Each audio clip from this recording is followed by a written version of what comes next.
Hi, I'm Jillian and welcome to the show. I offer spiritual growth for the rebel soul, guiding you through the labyrinth of your own ascension path.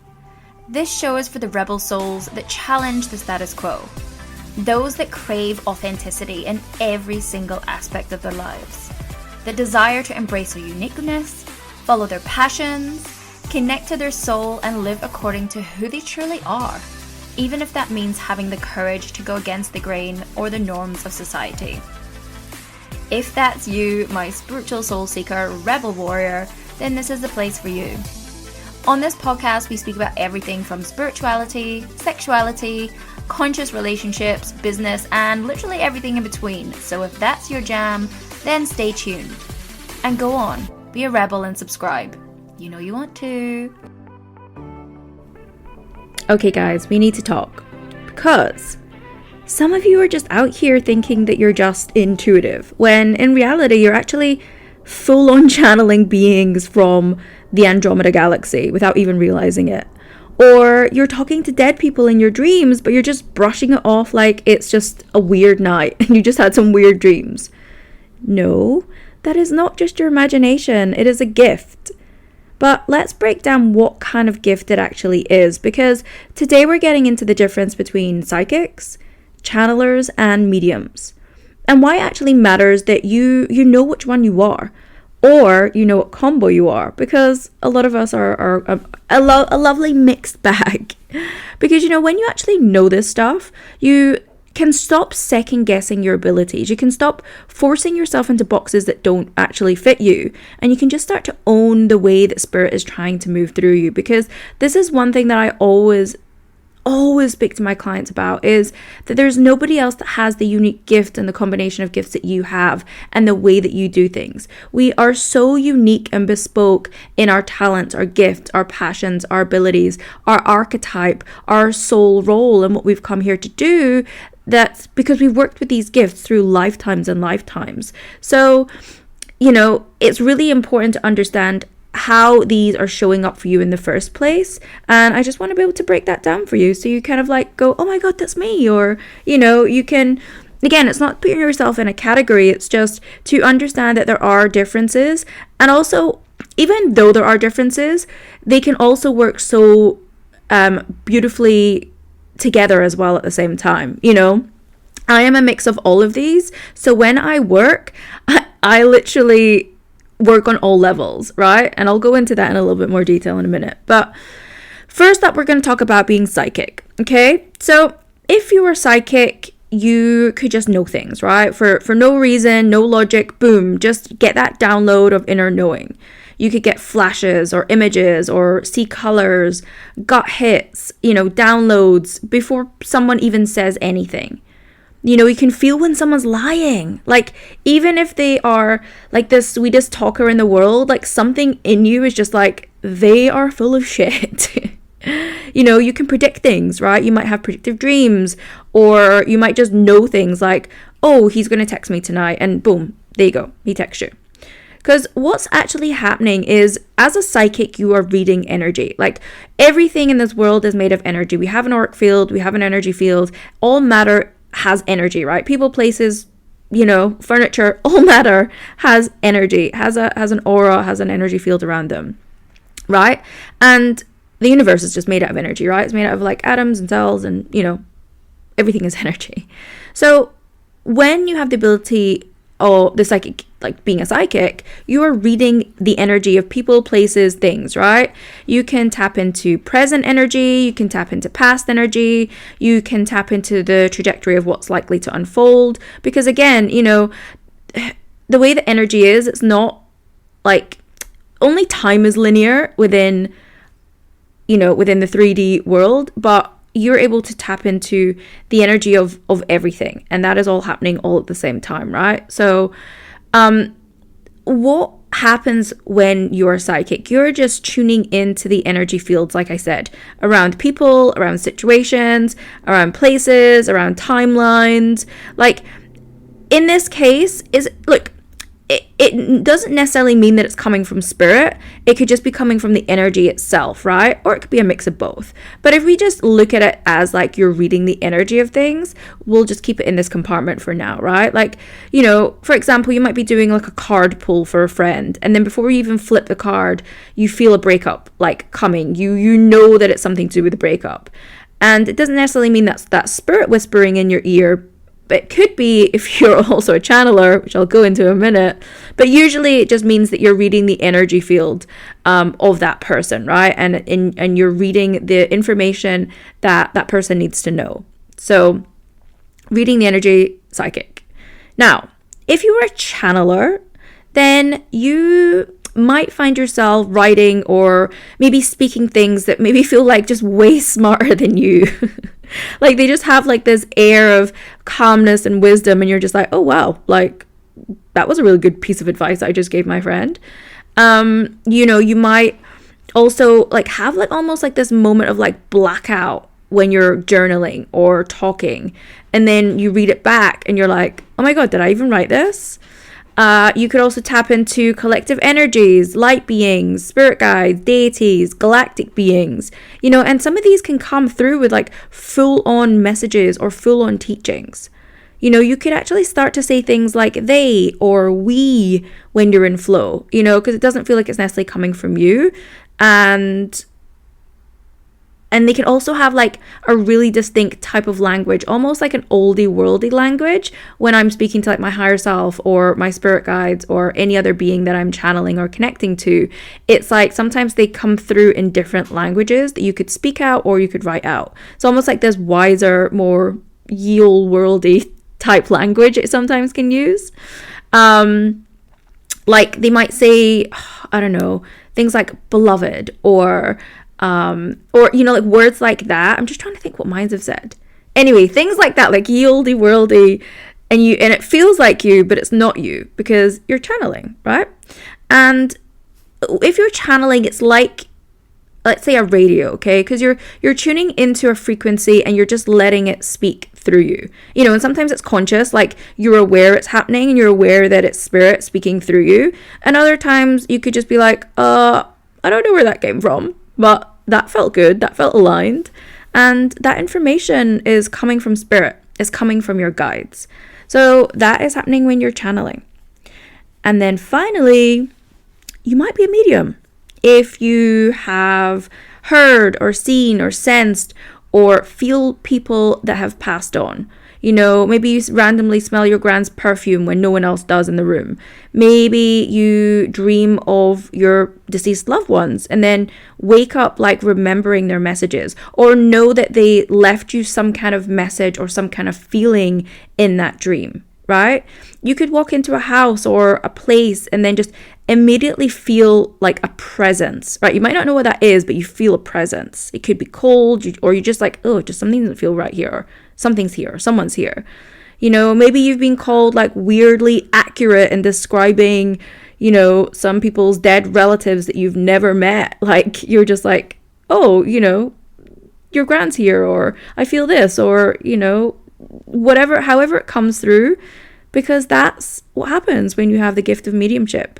Because mediums connect specifically with the spirit world. So those that have passed on, ancestor spirits, sometimes also earthbound energies, right? Because that's a whole thing. And then the communication can come through all of your different clear senses, visually, emotionally, audibly, or just knowing, or again, sense like smell or taste. And, you know, for example, you might be doing a reading and you just start to feel this pressure on your chest, right?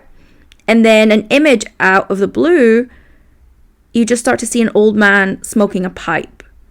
And then it turns out the person you're reading for, or the person you're connected to, is their granddad. And yes, he died of a heart attack and he smoked every single day. That is mediumship. Because what happens when you're doing mediumship is usually they'll come through, it's like more evidential mediumship, because, you know, you're the person you're reading for knew this person. So that energy of that, because you're also reading the energy of the spirit, right? Ultimately, everything you're reading the energy, but it's just coming through in different guises. So that spirit will send you information that is relevant to help the person that you're reading for understand who it is that's coming through. So yeah, often it's like things that they used to do, habits, physical features, certain personality traits, certain things that they would do, and also how they passed is another way that a lot of this information will come through from the passed on loved ones when you're doing a mediumship reading. So like, why does any of this matter? Because honestly, some of it does blur the lines into each other. But when you know what you're doing, you can just stop like doubting yourself. Like, why am I feeling this stuff out of nowhere? And you can also stop trying to be someone else. You might see someone channeling angels and thinking, oh, maybe that's what I should be doing, or that's my thing. And it's like, no, you're here to do something that is uniquely you for a reason. All the experiences that you've had to date, all the challenges, the tribulations, the life experiences that you've had are all part of what you're here to do, to serve, and how you're meant to serve, right? And who you're meant to serve, right? And knowing these can just stop you feeling like overwhelmed. Like there's so much information that might be coming through that you don't know what to do with it, or you don't know what to trust. So again, knowing your dominant gift, you can really start to work with it, right? And again, you might have all three. Like I have all three. And I've opened those up at different times, and now they'll all come through together for me. But I have clients that have learned all three, but they really love doing mediumship readings, right? But then they'll channel their spirit guides for their own guidance and their own, personal journey.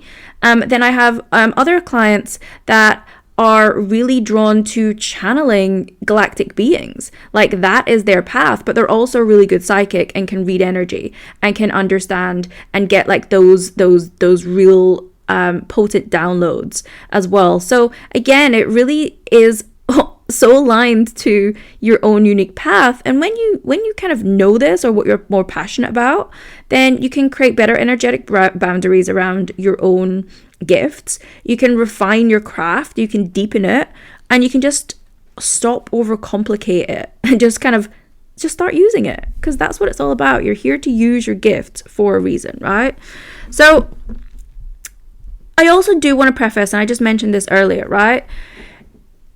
When you're doing all of these three things, right, whether you're just doing one or two, or you do all three of them, right, you are using your psychic senses for all of these. Okay, so your psychic senses are your clairs, your clair senses, right? So your clairvoyance, this is where you're seeing visions or colors or random flashes.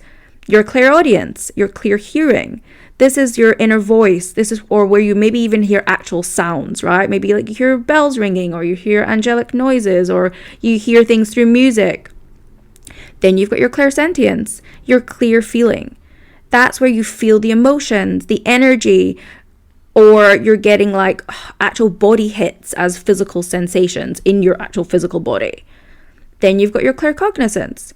That's your clear knowing.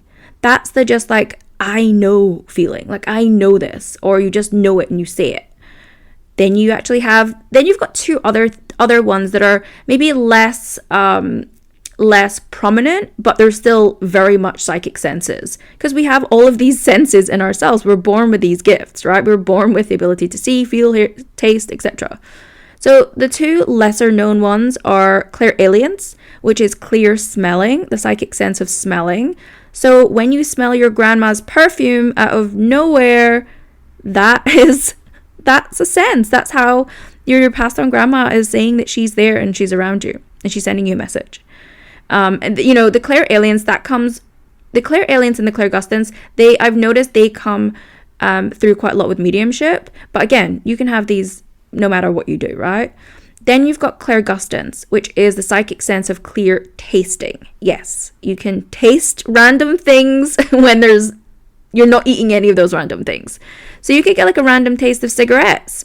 You could get like a random taste of like chocolate or like baked bread. You can get those out of nowhere. And those are messages from spirit for a reason for you, So like, for example, you're someone that's passed on might be a chocoholic. Like, those things are messages for you. You can also get that when you're connecting with different spirits too, right? If you're connecting or you're tapping into, say, like a lower vibration energy or a spirit, right?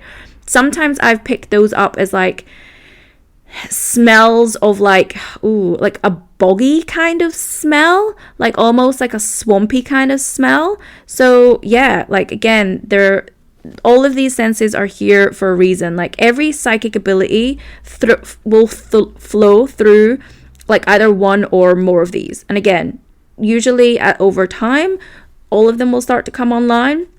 But you know, you will generally have a few dominant, or at least one dominant one to start with, that I always suggest you develop and work on.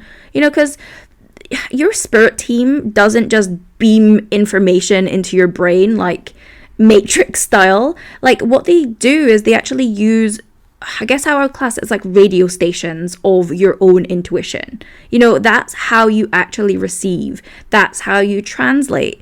And it's all through energy. It's all through these individual psychic senses, right? These radio stations. So to give you a bit of more of an example, right? You might be channeling spirit guides, right? And it could be coming through your claircognizance. Like you just know what to write or what to say. It's just that this instant knowing, download, that's how it comes through that particular channel. Or you could be doing a mediumship reading, and what's really happening is that your clairsentience, you are feeling what spirit felt when they died. When that passed on loved one died, you are feeling the physical sensations of that, i.e., I feel like I'm having a heart attack. They are giving you that information through those psychic senses. You're reading the energy, and that you're interpreting that as information through this intuitive channel, okay?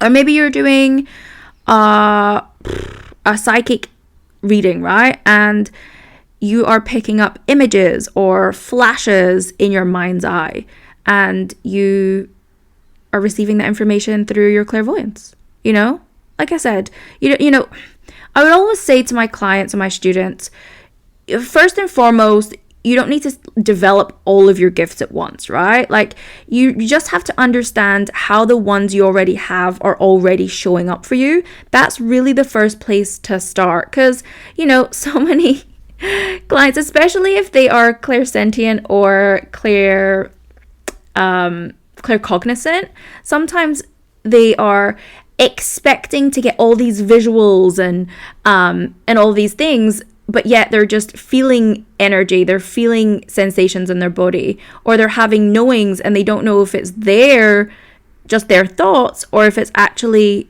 spirit.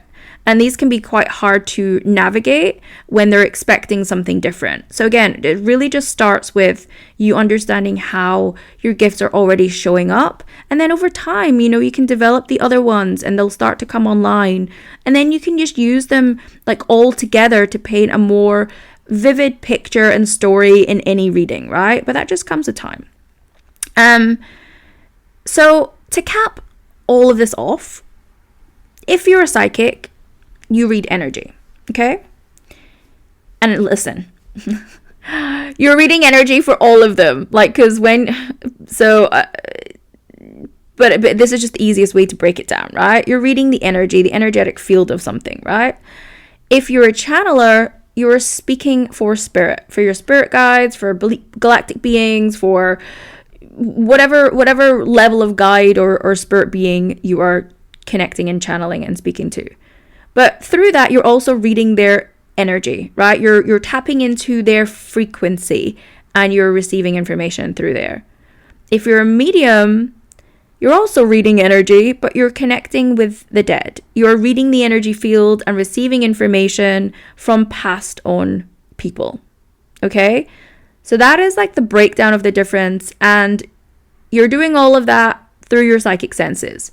You are receiving information, you are reading energy of those different things, those different beings, those different energies through their energy, through their frequency, okay? So again, all of this can overlap, right? And often it does. Often you're actually working with all of these gifts, right, coherently at different points. So, but knowing your main zone, like right here, right now, can really just help you feel confident in how your gifts are showing up, and, you know, maybe what direction you want to go and focus in on your psychic and intuitive healing like journey in general. And like, it can really help you stop comparing yourself to other people, or even making yourself wrong or doubt how your own magic works. Because again, the way that it works for you is so unique, and that's the beauty of it, right? Really understanding how it's showing up, why it's showing up this way for you, and what you're meant to do with it. Okay, so if you enjoyed this, then there's lots of ways to work with me. You can join me inside the Rebel Psychic School, which is my group psychic mediumship development program. The waitlist is now open. We'll be starting the next cohort. I think we start in January. Or if you're looking for that one-on-one transformational support in your own unique path, your own unique journey, not just focusing on your gifts, but this is like the bigger, deeper transitions that you're going through as a soul, as a person, a whole healing journey, then you can apply for the path, which is my one-on-one spiritual coaching journey.